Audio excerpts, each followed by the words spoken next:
Bonjour, c'est bon de vous revoir, vous écoutez la chaîne de décodage. Aujourd'hui, nous en viendrons à une affaire dans l'os fantôme de la Chine, qui jusqu'au jour où elle a été résolue, sur le chemin de la prison est allé à l'endroit où le tueur a été abattu, pleurant et se plaignant toujours pour lui-même jusqu'à son dernier souffle, malgré l'appel et la campagne de pétition de plus de 300 villageois pour l'accuser. À ce moment-là, la peine de mort a toujours été prononcée.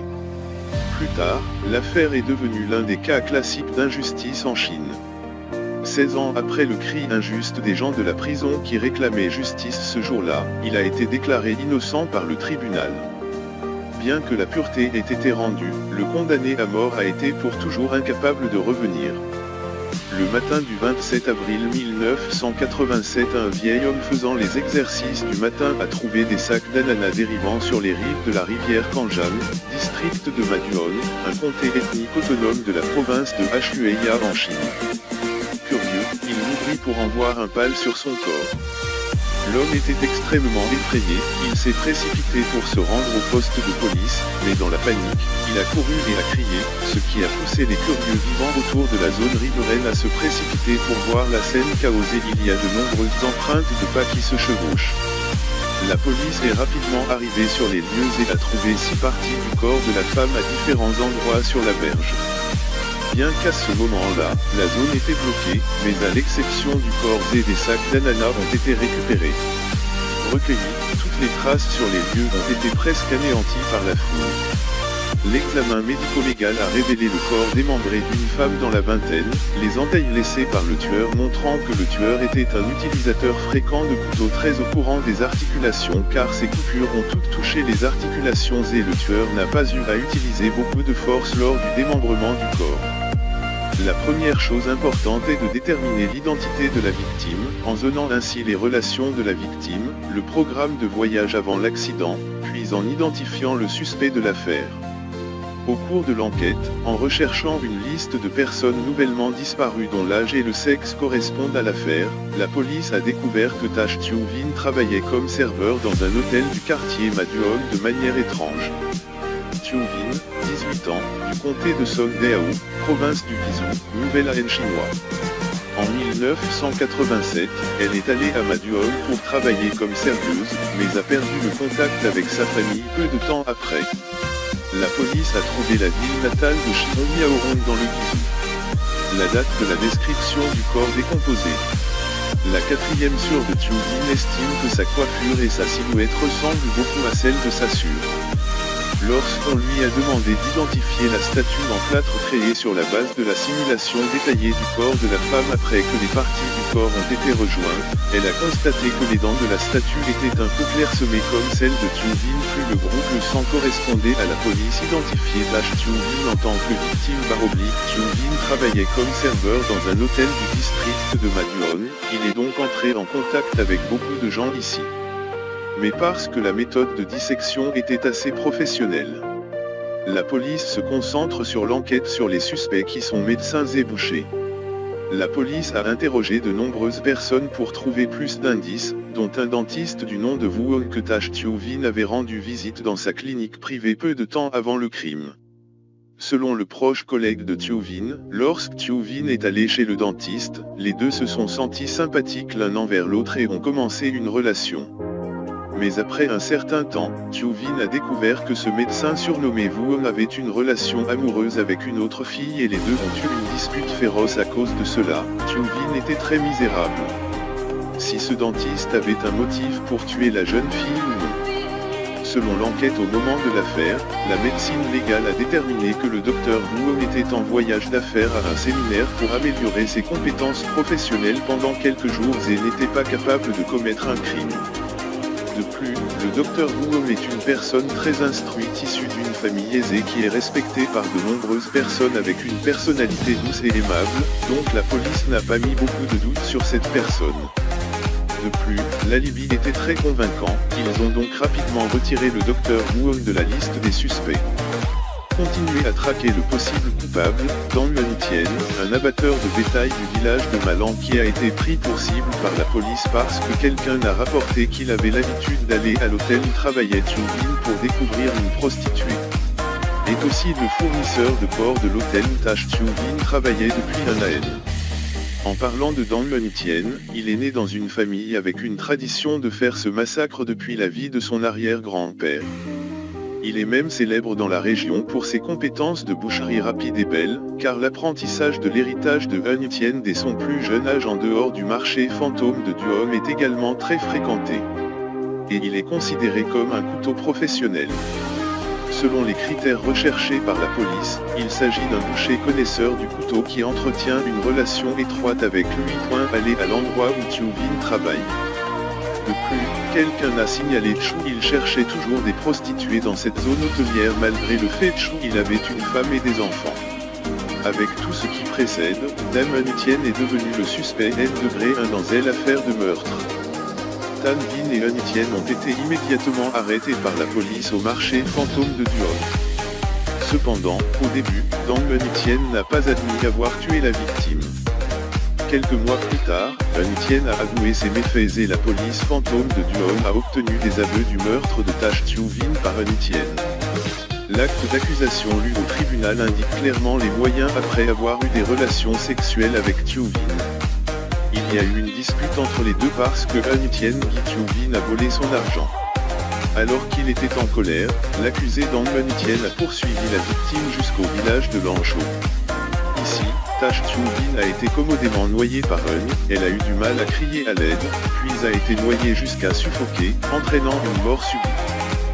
Tue-Vin a été utilisé par Han Tien pour couper la victime en morceaux et les mettre dans des sacs par Han Tien avec haches et couteaux, charger des ananas et jeter le corps dans la rivière. Plus tard, lorsque l'avocat du parti Han Tien s'est rappelé, il a partagé qu'il n'y avait jamais eu d'affaire de peine de mort avec autant de larmes. Au début, parce que l'avocat avait une relation de parenté avec Dang Mon-Tien, il ne voulait pas accepter cela. Car parce que pensait que le défendeur avait influencé l'ancêtre de Tan Dan. Cependant, devant le plaidoyer de la femme de Han Tien, son mari était injuste, cet avocat était déterminé à trouver justice pour la famille. À travers le processus d'apprentissage de la loi. Le maître se rend compte qu'il ne s'agit pas d'un cas simple et qu'il est plein de questions qui doivent être clarifiées. Le premier détail qu'il remarqua était incohérent était que le rapport d'autopsie concluait que la victime était morte d'un coup dur et d'une pommette cassée, tandis que l'enquêteur a conclu que la victime était morte étouffée. La seconde est que le médecin légiste compare le crâne de la victime avec le reste des photos de Tue-Vin et se rend compte qu'il ne s'agit pas du même crâne, mais de deux personnes différentes. Troisièmement, l'agence médico-légale a déterminé qu'il n'y avait pas de sang de la victime dans l'outil du meurtre, qui était la hache de Dang Mon-Tien, comme il l'a avoué. Quatrièmement, l'enquêteur a enregistré Dang Mon-Tien chassant la victime du village de Malan au village de Lancho pour la tuer. Cependant, ces deux endroits sont séparés par une rivière. Le jour de l'incident, il pleuvait abondamment, de sorte que l'autre rive ne pouvait être atteinte qu'à la nage ou en bateau. Le cinquième point à noter est que les témoins oculaires ont dit avoir vu la victime corps en amont, tandis que le témoignage du suspect, Han Tien, dit qu'il a jeté le corps de la victime dans la rivière, le corps flotterait en aval. Toutes les questions ci-dessus ont été interrogées devant le tribunal par l'avocat du parti Han Tien, mais toutes ont été rejetées. Han Tien a ensuite été condamné à mort par le tribunal populaire du Hunan malgré son appel, ainsi qu'une campagne de pétition signée par plus de 300 villageois qui n'ont jamais cru que le gentil jeune homme Han Tien était un tueur de sang-froid.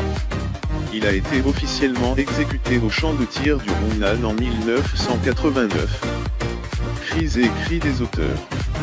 Oui monsieur, l'affaire est close pour ceux qui font respecter la justice, alors l'auteur doit expier le succès de l'affaire, la plupart des membres de l'équipe d'enquête cette année-là ont été promus.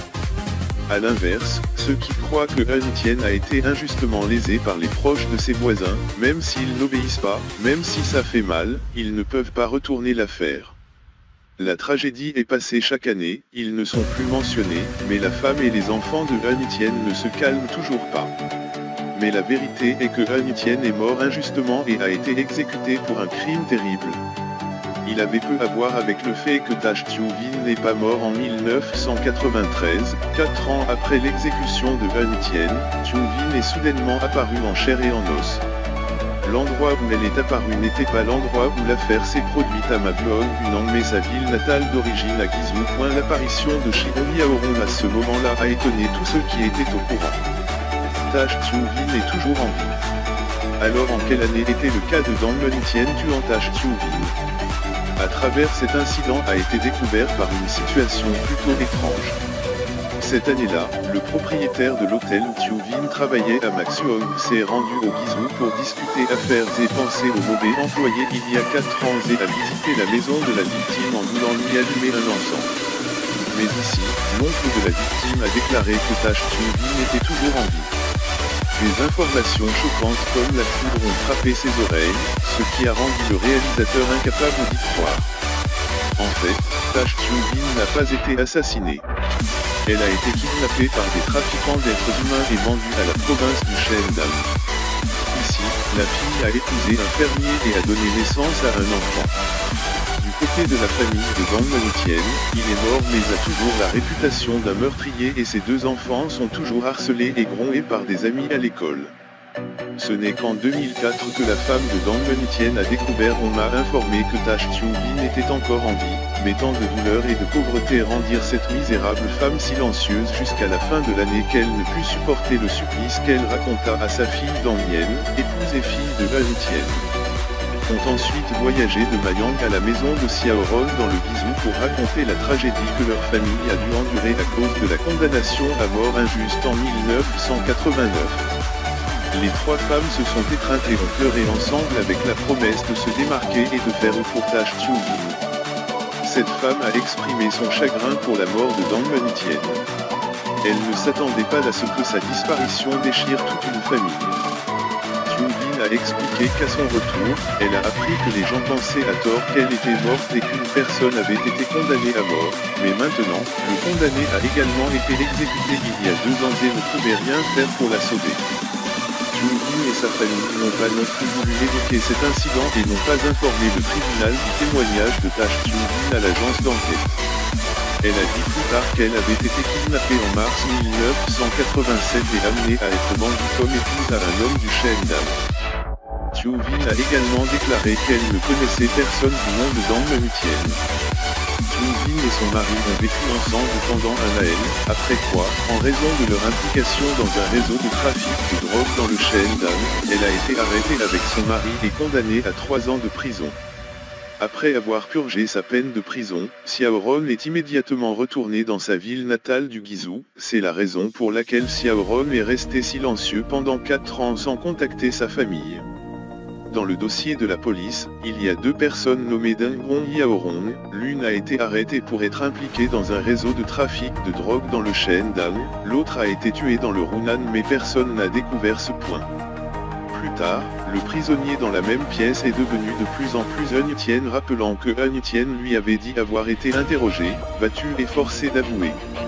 Il a dit que je ne pouvais plus le supporter et que j'ai dû admettre que j'avais tué le 12 décembre 2004. Dang Lien a demandé de l'aide au centre d'aide juridique de la ville, qui a nommé un avocat pour l'aider. Après plus de 6 mois d'enquête, le 8 juillet 2005, le tribunal de Hunan a déclaré Dang Lentien innocent. À cette époque, Lentien est injustement mort depuis 16 ans, et la famille de ce condamné à mort injustement exécuté reçoit une compensation de 666 000 yuan. L'équipe d'enquête et le jury du procès de Lentien tuant Tash Xiubin ont tous été sanctionnés et démis de leurs fonctions à ce moment-là, mais il n'y a eu aucun rapport selon lequel quiconque aurait été poursuivi ou jugé. Le corps, qui a été amputé, flottait sur la rivière. Dans le quartier fantôme de la forêt à la fin du printemps 1987, n'était pas du tout un mineur vide. Et jusqu'à présent, les gens ne savent toujours pas qui est la fille parce que l'affaire dure depuis longtemps. Les preuves ont également dû prouver qu'au fil du temps, le tueur qui l'a tué est toujours hors la loi. On ne saura peut-être jamais qui est le véritable tueur. En raison de la négligence de l'agence d'enquête et du jury, la tragédie du parti Lentien n'est pas la seule histoire d'injustice en Chine. En 1995, le tribunal provincial du Hebei a également condamné à mort le jeune homme de 21 ans. Ban est accusé dans une affaire de viol et de meurtre, mais en 2005, Won Tu Kim, accusé dans une autre affaire de viol et de meurtre, a reconnu être le coupable, dans l'affaire du photographe Aenunu Tash Tuom Lam, agent de sécurité dans la province du Hubei, a été condamné à 15 ans de prison pour le meurtre de sa femme et n'a été libéré qu'après plus de 10 ans d'emprisonnement injuste lorsque sa femme est soudainement apparue.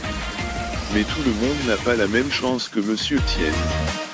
Pour ceux qui ont déjà été fusillés, comment revenir sur le cas injuste du Mun Tien Party? Apparemment, cet homme malheureux a rencontré un vent inattendu et un incident de vent provenant d'un corps inconnu découvert dans la rivière, et les conditions de la recherche par cadre étaient exactement les mêmes pour lui.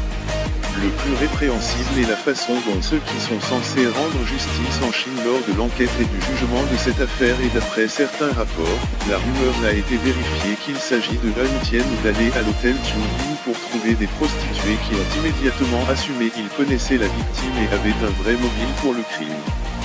Je crois qu'ils ont utilisé de nombreux moyens, franchement, l'influence physique pour contraindre Monsieur Hun Tien à obtenir son témoignage et ses aveux.